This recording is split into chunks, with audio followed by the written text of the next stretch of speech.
मैं दिनेश कुमार शर्मा, प्राध्यापक, राजकीय वरिष्ठ उपाध्याय संस्कृत विद्यालय बगरू। आज हम क्लास 10 की फुटप्रिंट विदाउट फीट बुक का चैप्टर 1 और उसका part first A Trump of search relation का पार्ट फर्स्ट का अध्ययन करेंगे।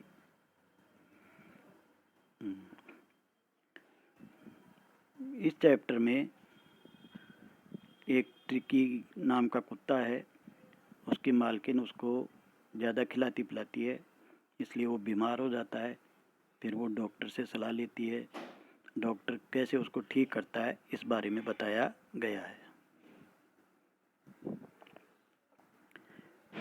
I was really worried about tricky this time. लेखक बोल रहा है इस बार, दिस टाइम का मतलब इस बार मैं वास्तव में वरीड था यानी चिंतित था। अबाउट ट्रिकी के बारे में। I had pulled up my car when I saw him in the street with his mistress. I had pulled up my car, मैंने मेरी कार रोक दी। व्हेन आई सॉ हिम, जब मैंने उसको देखा। इन द स्ट्रीट, गली के अंदर। विथ हिज मिस्ट्रेस, अपनी मालकिन के साथ। जब इसने देखा ना कुत्ते को उसकी मालकिन के साथ गली में, तब बता रहा है मैंने कार रोक दी। And I was shocked at his appearance, और मैं उसकी अपीयरेंस से यानी जैसा वो दिख रहा था ना उससे शॉक्ड था यानी सदमे में था। He had become hugely fat, वह बहुत मोटा हो गया था। लाइक ए ब्लोटेड सॉस, एक फूले हुए मांस के टुकड़े के तरह। सॉस यानी मांस का टुकड़ा होता है, ब्लोटेड यानी फूला हुआ। With A leg at each corner, और उस मांस के टुकड़े के प्रत्येक कोने में एक टांग लगा दी हो, ऐसा प्रतीत हो रहा था वो कुत्ता। His eyes blood suit and Rumi, उसकी आंखें लाल रंग की, खून की जैसे लाल। एंड रूमी, पानीदार यानी आंखों में पानी आ रहा था और लाल थी आंखें। स्टेड स्ट्रेट अहेड, बिल्कुल सीधा घूर रहा था, देख रहा था। And his tongue lolled from his jaws, और उसकी टंग थी यानी जीभ, लोल्ड फ्रॉम हिज जॉज, उसके जबड़ों से लटके हुई थी। Mrs Pumphrey has turn to explain, जब ये कार रोक लेता है डॉक्टर, तो रोकते ही वो श्रीमती जो पम्फेरी है उसकी मालकिन कुत्ते की, वो समझाना शुरू कर देती है शीघ्रता से। He was so listless mister Harriet, doctor का नाम ले रही है वो, मिस्टर हैरियट डॉक्टर का नाम है। ही वॉज सो लिस्टलेस, यानी ये बिल्कुल निर्जीव सा है, यानी कोई उसमें क्रियाशीलता नहीं है कुत्ते में। He seemed to have no energy, ऐसा प्रतीत होता है कि उसमें कोई एनर्जी नहीं है, शक्ति नहीं है कार्य करने की। I thought he must be suffering from mall nutrition, mall nutrition का मतलब होता है कुपोषण। I thought he must be suffering from mall nutrition, मैं सोचती हूँ कि ये कुपोषण का शिकार है, पीड़ित है।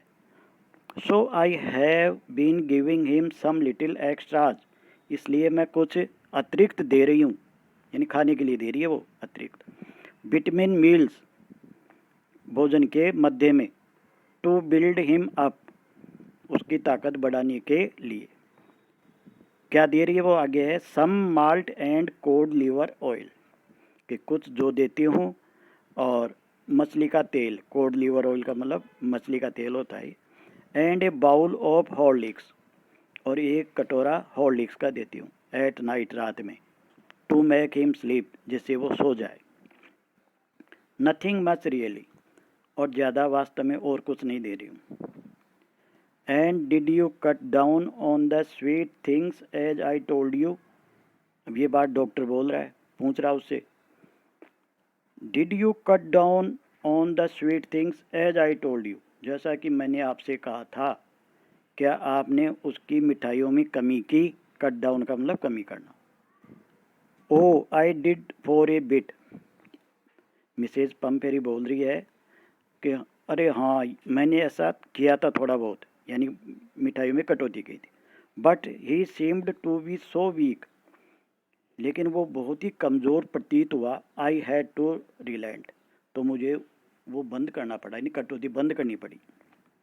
He does love cream cakes and chocolate सो, कि वो क्रीम केक और चॉकलेट बहुत पसंद करता है।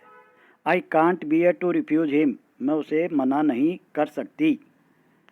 आई looked down again at the little dog, मैंने पुनः उस छोटे कुत्ते की तरफ देखा। दैट वाज द ट्रबल, वह एक समस्या था। Tricki's only fault was greed, Tricki की एकमात्र गलती लालच था, यानी वो लालची था खाने का। He had never been known to refuse food, वो भोजन के लिए मना करना जानता ही नहीं था। He would tackle a meal at any hour of day और नाइट, दिन या रात के किसी भी समय वो भोजन ले सकता था, मना नहीं करता था। And I wondered about all the things Mrs Pumphrey had not mentioned, और मैंने उन सब चीज़ों के बारे में सोचा जिनका उल्लेख श्रीमती पम्पेरी ने नहीं किया था। Are you giving him plenty of exercise, फिर डॉक्टर पूछ रहा है क्या आप इसको एक्सरसाइज करवाती हो। Well he has his little walks with me as you can see, कि वो मेरे साथ जैसा कि तुम देखते हो थोड़ा बहुत चलता है। But Hodgkin the gardener has been down with lumbago, lumbago मांसपेशियों की बीमारी होती है। हॉजकिन कौन, द गार्डनर माली का नाम है, उसके बारे में बता रहे कि वो बीमार हो गया है। So there has been no ring throwing lately, इसलिए रिंग थ्रो का जो है ना खेल, रिंग फेंक तैर कुत्ता लाता है, वो खेल नहीं हो रहा है। I try to sound severe, मैंने थोड़ा कठोर होने की कोशिश की। Now I really mean this, अब मेरा वास्तव में ये मतलब है। If you don't cut his food right down, यदि आप इसका भोजन नहीं कम करोगी, and give him more exercise, और इसको ज़्यादा एक्सरसाइज नहीं करवाओगी, he is going to be really ill, तो वह वास्तव में बीमार हो जाएगा। You must harden your heart, तुम्हें अपने दिल को मजबूत करना होगा। And keep him on a very strict diet, और इसको मतलब सख्त डाइट पर रखना पड़ेगा, यानी लिमिटेड भोजन देना पड़ेगा। मिसेज पम्पेरी रंग हर हैंड्स, श्रीमती पम्पेरी ने अपने हाथों को मरोड़ा, रंग यानी मरोड़ना, एक दूसरे के ऊपर रखना ऐसे। ओ आई विल, अरे हाँ मैं ऐसा करूँगी। Mister Herriot, I am sure you are right, मुझे पक्का विश्वास है कि आप ठीक कहते हो। But it is so difficult, so very difficult, लेकिन ये बहुत ही कठिन है, बहुत कठिन है। सी सेट ऑफ, वह रवाना हो जाती है। हेड डाउन, सिर नीचे किए हुए, अलोंग द रोड, रोड के किनारे किनारे। एज इफ डिटरमाइंड, जैसे कि उसने दृढ़ निश्चय कर लिया हो।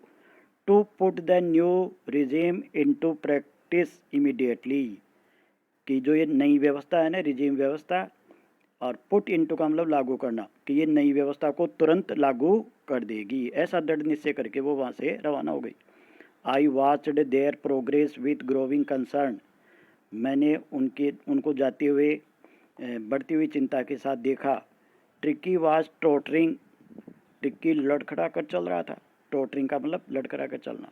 Along in his little tweed coat, कि वो कोट पहन रखा था, उसको कोट पहना रखा था, उस कोट को पहने हुए चल रहा था लड़खड़ाते हुए। He had a whole wardrobe of these coats, और ऐसे कोटों का उसके पास पूरा वार्डरोब था।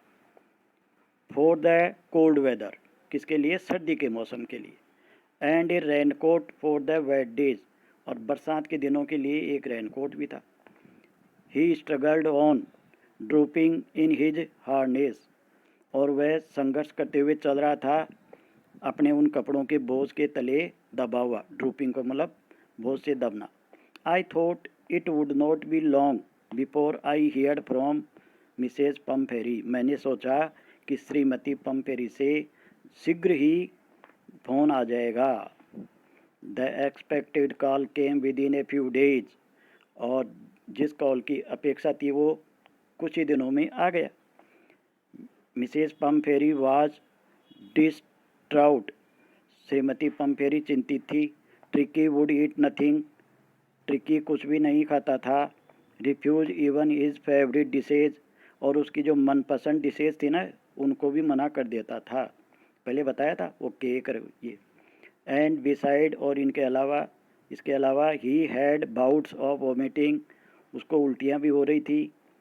ही spent all his time lying on a rug panting. पांट का मतलब था हाँफना। वह चटाई पर हाँफते हुए लेटा रहता था, पूरा समय बिताता था। Did not want to go for walks. Walk के लिए नहीं जाना चाहता था। Did not want to do anything. कुछ भी नहीं करना चाहता था। I had made my plans in advance. मैंने मेरी योजना पहले ही बना ली थी। डॉक्टर बोल रहा है the only way was to get Tricki out of the house for a period. एकमात्र रास्ता था ट्रिकी को उस घर से कुछ समय के लिए, फॉर ए पीरियड, कुछ समय के लिए उस घर से बाहर निकालना। I suggested that he be hospitalise for about a fortnight to be kept under observation. मैंने सुझाव दिया कि उसको अस्पताल में भर्ती करना पड़ेगा फॉर अबाउट ए फोर्टनाइट, एक पखवाड़ी के लिए, to be kept under observation, निगरानी में रखने के लिए। The poor lady almost swooned. और ये जो बेचारी लेडी थी यानी उस कुत्ते की मालकिन, सूंड का मतलब होश को देना, ये सुन करके उसने होश ही खो दिया हो। She was sure he would pine. उसको ये पक्का विश्वास था कि वहाँ ये कुत्ता है ना, ही कुत्ते के लिए ही, वुड पाइन यानी दुखी होगा, एंड डाई और मर जाएगा, if he did not see her every day. अगर ये वह कुत्ता उसको यानी अपनी मालकिन को रोज़ाना नहीं देखेगा तो मर जाएगा, ऐसा उसको लगा। बट आई टूक ए फर्म लाइन। लेकिन मैंने दृढ़ निश्चय ले लिया था। Tricki was very ill. Tricki बहुत बीमार था। And this was the only way to save him. और यही एकमात्र उसको बचाने का रास्ता था। इन फैक्ट वास्तव में I thought it best to take him without delay. मैंने सोचा कि अच्छा रहेगा कि बिना देरी के इसे ले जाया जाए अस्पताल में। And followed by Mrs Pumfrey Willings. Followed by Pumfrey's Willings, I marched out to the car carrying the little dog wrapped in a blanket. मैं कम्बल में लपेटे हुए छोटे कुत्ते को लेकर के कार की तरफ बढ़ गया और मेरे पीछे श्रीमती पम्फेरी की वेलिंग्स थी, यानी वो विलाप कर रही थी, रो रही थी कुत्ते के लिए। पार्ट फर्स्ट आज यहीं तक ख़त्म। सेकंड पार्ट में कल पढ़ेंगे आगे।